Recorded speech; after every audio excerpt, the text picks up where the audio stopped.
Weeks of brutal fighting have resulted in small but significant advances that Ukrainian forces are trying to exploit. After weeks of difficult battles, Ukrainian forces have slowly edged south in the Zaporizhia region, taking hamlet after hamlet as Russian forces try to keep them at bay. The counteroffensive in the south is just one part of a significant push along a vast front line, stretching from Vasilivka in Zaporizhia to the city of Donetsk in the eastern region of Donbass and up to Bakhmut, a city north of Donetsk, to the outskirts of Kupiansk in northeastern Ukraine. This does not even include the strikes and raids on Crimea and from across the Dnipro River from the city of Kherson to the Black Sea. There has been widespread speculation that somehow Ukraine's advance in the south has stalled or at the very best been limited. In reality, its soldiers have had to make their way across open ground through a maze of well-placed fortified positions and trenches. The surrounding area is heavily mined and likely approaches are covered by Russian heavy artillery and missile batteries. Movement can be easily spotted from a distance as Ukrainian drones tirelessly monitor the battlefield, and frequently engage their targets. Video footage shows Ukrainian drone operators seen dropping bombs on Russian military positions and causing explosions as the counterattack continues. Drone operators spotted Russian military positions on the front lines as the Russians ran for hiding places and trenches, then dropped bombs on them. At the same time, the footage shows using Ukrainian kamikaze or FPV drones destroying the Russian army fortifications in a precision strike. Other footage shows an FPV drone destroying a Russian T-90 tank. The tank is seen scouting Ukrainian troops in rough terrain. Operators send FPV drones to Russian armored vehicles. He hit the tank in the turret, after which white smoke enveloped the tank. Seconds later, another explosion occurred in the tank. The surveillance drone that had been working together with the kamikaze drone showed how the T-90 was destroyed by fire. The Ukrainian military emphasizes that inexpensive FPV drones have recently helped them deal with Russian armed forces equipment, which costs $3 million. Additionally, this footage shows Ukrainian FPV drones targeting moving Russian military trucks transporting soldiers on the front line. Russian soldiers are seen shooting at the drones before the FPV drone hits them and causes an explosion. Meanwhile, this footage shows fierce and intense hand-to-hand combat using machine guns and bombs between the Russian and Ukrainian militaries on a jungle battlefield. A pair of Ukrainian soldiers were seen hiding in a small bunker, holding back the attempted Russian attack in their larger numbers. The clip, shot by a drone and a helmet-mounted camera of one of the Ukrainian soldiers, shows two Russians attempting to invade Ukraine.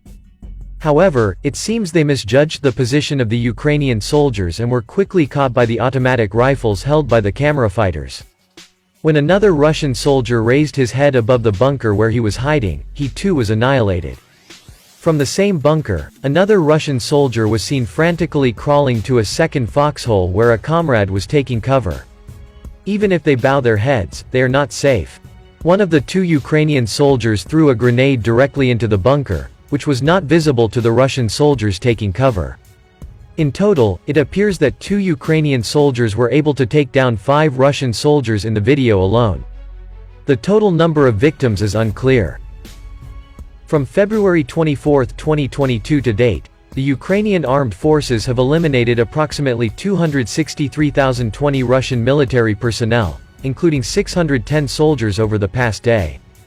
Ukrainian forces have also destroyed 4,436 Russian tanks, 8,604 armored fighting vehicles, 5,507 artillery systems and other Russian combat equipment. This was revealed in a report by the General Staff of the Armed Forces of Ukraine published on Facebook.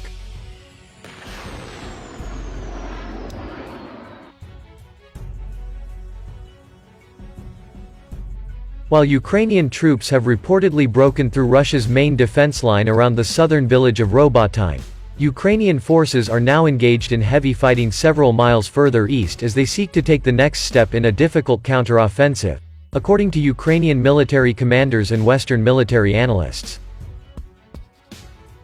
The Ukrainian 46th Brigade, which is taking part in the fighting in the area, said that its assault units were attacking Russian positions near the village of Verbov, 9 miles east of Robotyne.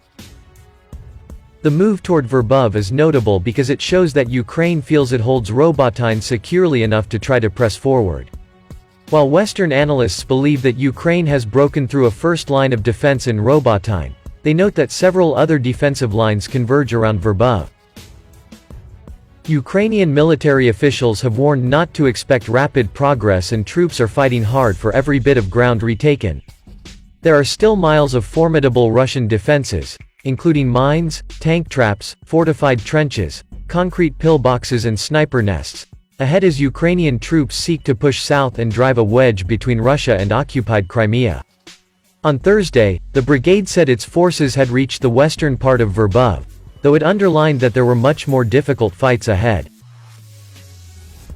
The battles will be for heights further south and southwest, the brigade said. The brigade cautioned against hype, since even if they punch through the next defensive line, Russia has more ahead. At the same time, they also have to defend against Russian efforts to drive them back again. Russia is constantly counterattacking, conducting an active defense, it said, adding that, "Our month of battles has shown that the enemy is not going to give up the captured lands. There is a lot of work ahead. If Ukraine can hold the ground it has recently reclaimed, its forces are in position to apply pressure on Russian supply routes running through the city of Tokmak, about 15 miles to the south." Dmytro Kuleba, Ukraine's foreign minister, offered an example of the difficulty of the battle during a meeting of diplomats in France on Wednesday. After spending more than 2 months engaged in a grueling campaign to break the Russian lines around Robotyne, the fighting capability of the units was exhausted, he said.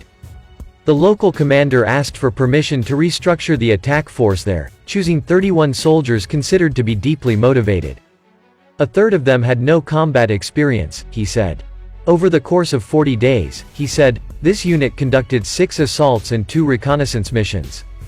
7 of the soldiers were wounded, he said, including one who stepped on a mine. The work of this group made it possible for an entire brigade to attack Robotyne and liberate it after weeks of assaults, he said.